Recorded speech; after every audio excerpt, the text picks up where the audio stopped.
Hello students, welcome to my channel. आज हम लोग सॉल्व करेंगे कंसेप्ट ऑफ फिजिक्स के वर्क एनर्जी चैप्टर से सब्जेक्टिव एक्सरसाइज का क्वेश्चन नंबर 11। अच्छा क्वेश्चन है ये।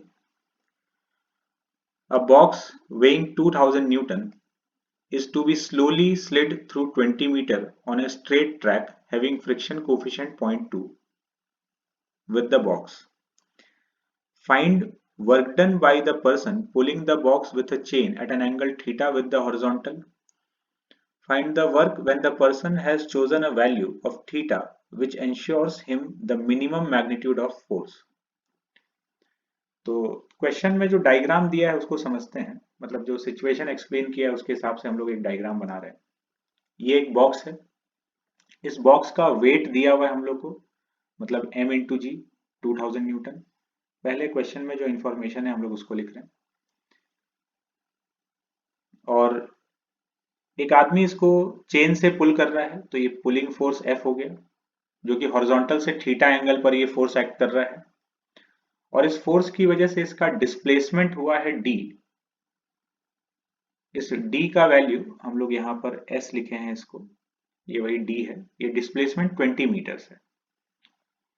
और फ्रिक्शन कोफिशिएंट जो ग्राउंड और बॉक्स के बीच में है वो 0.2 दिया हुआ है। और एक चीज लिखा हुआ है कि स्लोली स्लिड। फिजिक्स में कहीं भी स्लोली वर्ड जब लिखा रहता है मतलब जीरो एक्सेलरेशन, जीरो वेलोसिटी, एकदम नेग्लिजिबल वेलोसिटी से उसको मूव कराया जा रहा है। तो बॉक्स इज डिस्प्ले स्लोली, मतलब इस बॉक्स का एक्सेलरेशन जीरो है। तो फर्स्ट पार्ट पे आते हैं। Work done by the person pulling the box with a chain at an angle theta. तो वर्क कैलकुलेट करना है। तो ये जो फोर्स F लग रहा है, ये फोर्स कितना है ये नहीं गिवन है। ये फोर्स तो हम लोग अज्यूम किए हैं F।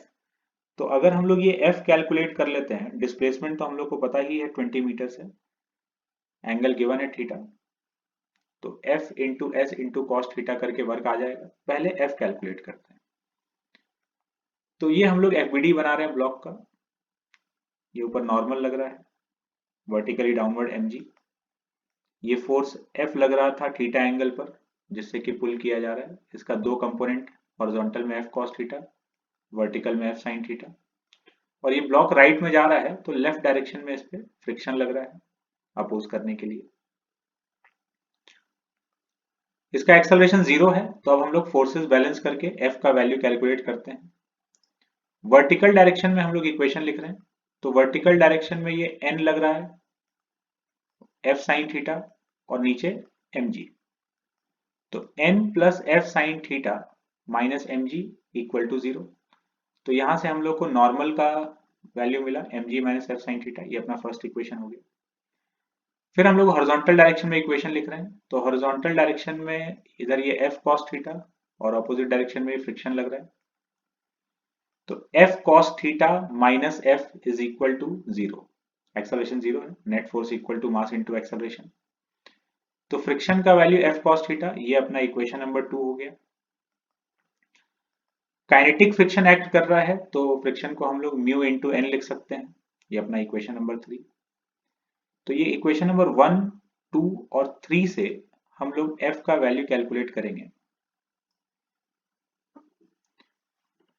ये जो इक्वेशन है, second equation, f equal to F cos theta, इसमें ये फ्रिक्शन की जगह हम लोग ये म्यू इंटू एन यहाँ पुट कर दिए। इक्वेशन नंबर 2 और 3 से f का वैल्यू म्यू एन और f का वैल्यू एफ कॉस थीटा, तो वही यहाँ पर लिखा गया है। और फिर यहाँ पर ये जो n का वैल्यू है, ये n का वैल्यू हम लोग इक्वेशन नंबर 1 से यहां से इस n के वैल्यू को यहाँ पुट कर दिए। तो अब ये अपने पास इक्वेशन बन गया।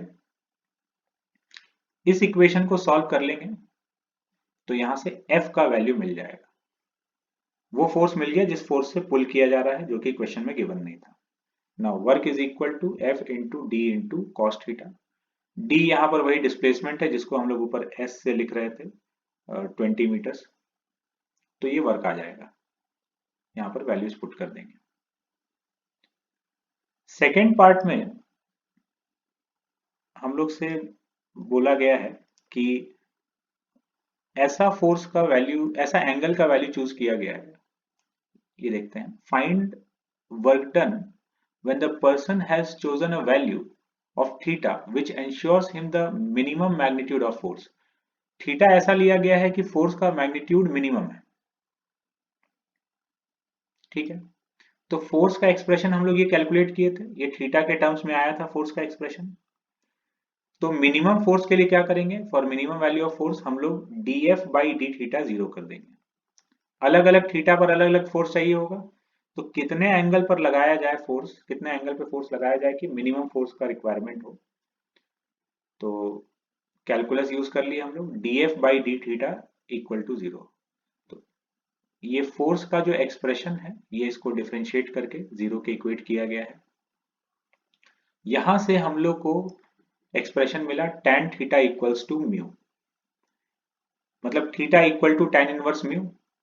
इतने एंगल पर अगर फोर्स लगाएंगे तो फोर्स का रिक्वायरमेंट मिनिमम है। tan थीटा म्यू लिखा है तो मतलब म्यू अपॉन वन है, तो tan थीटा ये mu upon one perpendicular upon base, ये वाला side under root of one plus mu square. तो इस राइट एंगल ट्राइंगल से अब हम लोग साइन थीटा और कॉस थीटा का वैल्यू निकाल लिए। तो f का वैल्यू ये था mu M G upon cos theta plus mu sine theta. तो जो थीटा का वैल्यू आया है वो यहां पर पुट कर देंगे, साइन थीटा और कॉस थीटा का वैल्यू यहाँ पे पुट कर दिया गया, तो हम लोग को मिनिमम फोर्स मिल गया। वो मिनिमम फोर्स का वैल्यू ये है।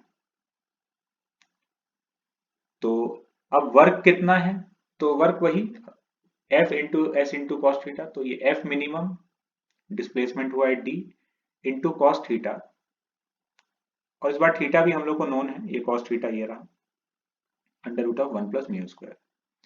तो मिनिमम वैल्यू ऑफ फोर्स अगर अप्लाई किया जाएगा तो इतना वर्क हम लोग को परफॉर्म करना पड़ेगा।